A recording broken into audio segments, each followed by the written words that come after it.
Welcome to Insight. Today I'll share with you an update on the Australian industrial sector from the second quarter of 2015.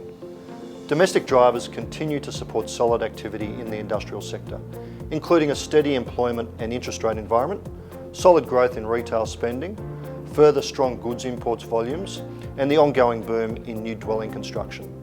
Business trading conditions and confidence has improved significantly this year.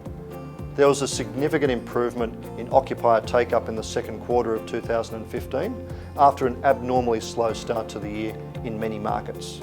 JLL leasing operatives have reported improving inquiry levels in all markets, while larger corporates have been active in pre-lease and design and construct markets of Sydney and Melbourne in particular.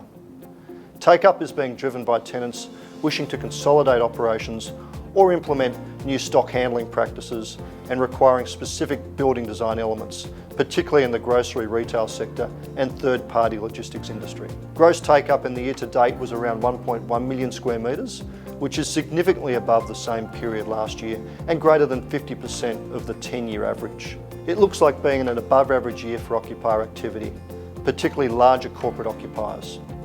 Meanwhile, new supply remains conservative and mostly demand-led.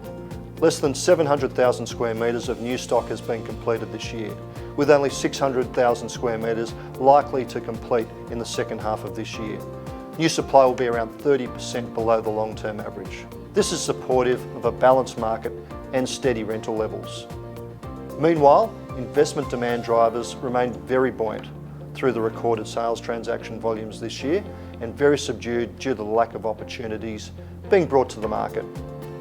We believe potential vendors are weighing up the results of active sales campaigns before potentially bringing their properties to market in the second half of 2015 to take advantage of pent-up capital that's unallocated. Major transactions in the last quarter include the $303 million equity Commonwealth portfolio, successfully purchased by PropertyLink after an international expression of interest campaign by JLL, and the Coles CDC at Eastern Creek in New South Wales, also marketed through JLL. These transactions demonstrate the depth of capital pursuing opportunities across the quality spectrum. All eyes will be on the GIC Australand portfolio sale in the third quarter, which is expected to reset pricing for core assets. So don't forget to visit Insight for all the latest news and research, as well as current industrial sales and leasing opportunities. Thank you.